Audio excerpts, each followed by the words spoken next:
সম্মানিত আমার ফেসবুকের ভিউয়ার ভাইয়েরা, আমি আজকে একটি গুরুত্বপূর্ণ কথা বলার জন্য, এমনকি একটি দুঃখ শেয়ার করার জন্য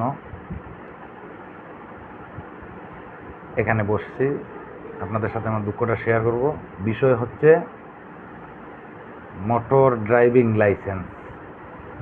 ঠিক আছে, এটা হচ্ছে আমার মোটর সাইকেলের ড্রাইভিং লাইসেন্স। আপনাদের ওখানে উল্টা দেখাবে, তো আমার একটু ঝামেলা আর কি। আচ্ছা, ঠিক আছে। ওই মোটর ড্রাইভিং লাইসেন্স ড্রাইভিংয়ের ব্যাপারে একটু কথা বলবো আর কি। আমি বিগত 7/9/2022 আমার লাইসেন্সের জন্য আমি ফিঙ্গার দিয়েছিলাম। যখন ফিঙ্গার রুমে গেলাম, কম্পিউটার সামনে বসলাম, ওই কত 23 সামথিং 25-এর ভিতরে প্রায় ছেলেরাই ওইখানে এইরকম বয়সে থাকে, 25, 26, 27, 30-এর ভিতরে থাকে। 5টা ডেস্ক থাকে, কোনো জায়গায় 3টা থাকে, কোনো জায়গায় 4টা থাকে, কোনো জায়গায় 2টাও থাকে। ওইটা স্থান বিশেষ, এলাকা ভিত্তিক। তবে আমাদের সিলেট সিটিতে একটু বেশি, আর অন্যান্য জেলা পর্যায়ে গেলে একটু কম হতে পারে। তো যে এখানে বসলাম, বসার পরে উনি ফিঙ্গার নিল, আমার ফিঙ্গার দিলাম।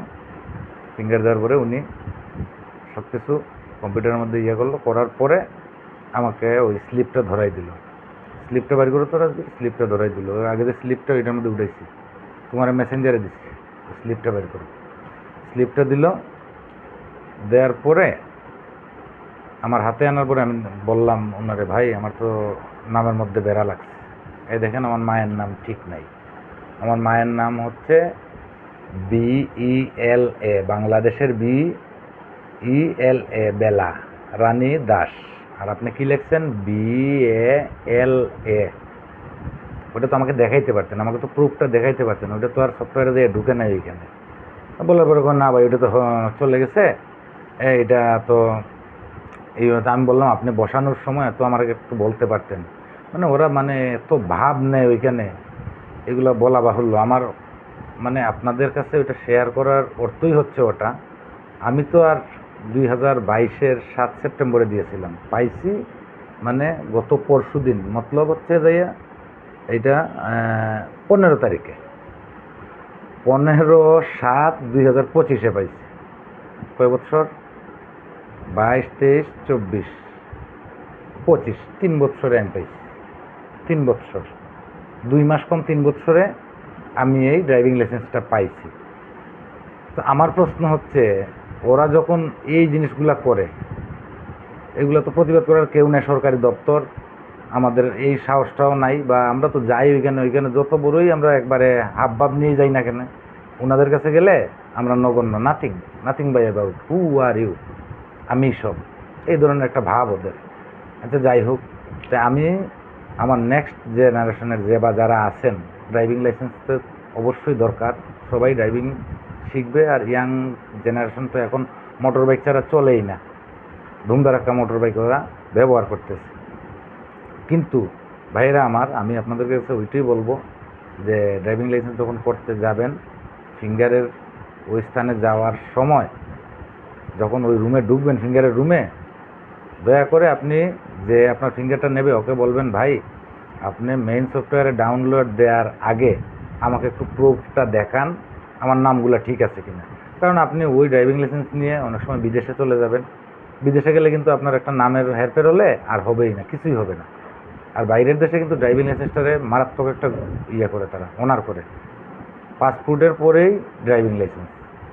অনেক সময় পাসপোর্টকেও তারা করে না, ড্রাইভিং লাইসেন্সটা ওরা গুরুত্ব দেয়। এখন আগে পাসপোর্টের ঝামেলাগুলো এইরকম আসলো। MRP পাসপোর্ট যখন আসছিল, তখন ওই যে নামের মধ্যে কত গন্ডগোল হয়েছে। আমার MRP পাসপোর্ট একটা আসছিল, ওইটার মধ্যে আমার নামের গন্ডগোল আসছিল, আমার বাবার নাম। তো তখন তো এইগুলো ঝামেলা আসছিল না। এখন তো ডিজিটাল হয়ে গেছে, যার কারণে আর পাসপোর্ট অফিসের ওনারা অনেক ডিসেন্ট, এখন অনেক ডিসেন্ট। আগে একটু বয়স্ক লোকেরা আসছিল, একটু হ্যাডাম নিত। এখনের যে যারা আছে ওনারা আবার ভালো সার্ভিস দেয়।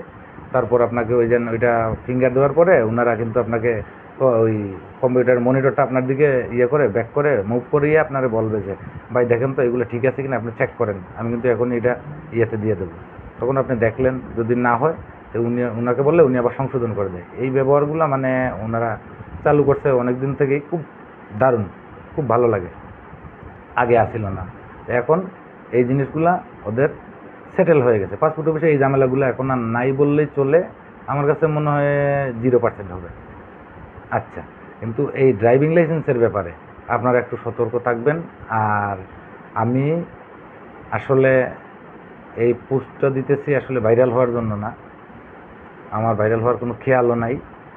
আমি ভাই সাদাসিধে জীবনযাপন করি, ছোট্টখাটো একটা চাকরি করি, ওইটা দিয়ে আমার সংসার চালাই, ঠিক আছে। আর আমি আসলে এটা দুঃখ পাইয়া, অনেক কষ্ট পাইয়া, আমি অনেক আগেই এটা পোস্ট দিতাম, কিন্তু আমি আমার লাইসেন্সটা হাতে না আসা পর্যন্ত আমি কিছু বলবো না। আমার খুব আছিল ওদের বিরুদ্ধে, মানে এত ভাব নেই ওরা অফিসে ঢুকলে, এটা ঠিক বলবো ভাই, বলার মতন ভাষা নাই।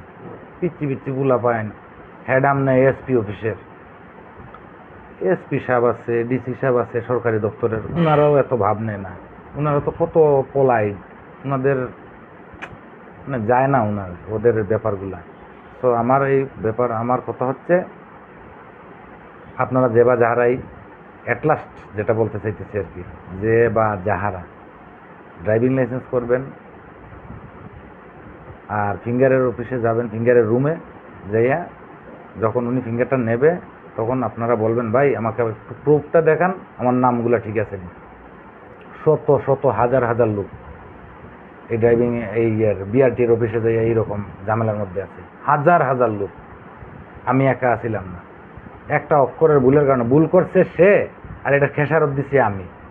3টা বৎসর আমার ড্রাইভিং লাইসেন্সের জীবন থেকে হারিয়ে গেছে, 3টা বৎসর। আমার এটার মেয়াদ যাবে 2032-এ, আমি ফিঙ্গার দিছি 2022-এ, 3টা বৎসর। এর ভিতরে তো আমি কেস খাইছি, 3টা 4টা কেস খাইছি, আমার তো অনেক লস হয়ে গেছে। তো আমি আর কিছু বলবো না, আপনাদেরকে এটাই বলছি, আমার কথাগুলা যুব সমাজের যে ভাইগুলো আছে, ইয়াং জেনারেশন, আপনারা একটু খেয়াল করবেন।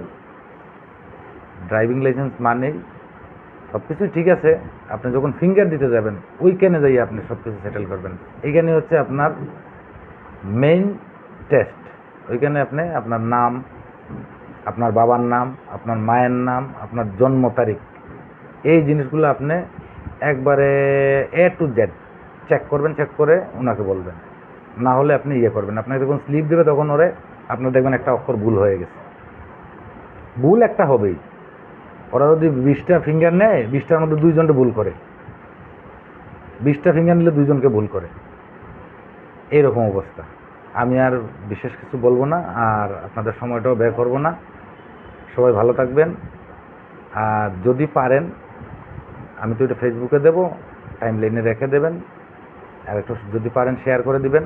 আমার জন্য না, অন্যান্যদের জন্য কাজে লাগবে, অন্য ভাইদেরও কাজে লাগবে। সবাইকে ধন্যবাদ এবং শুভেচ্ছা জানিয়ে আমি এখানে শেষ করলাম। শুভরাত্রি।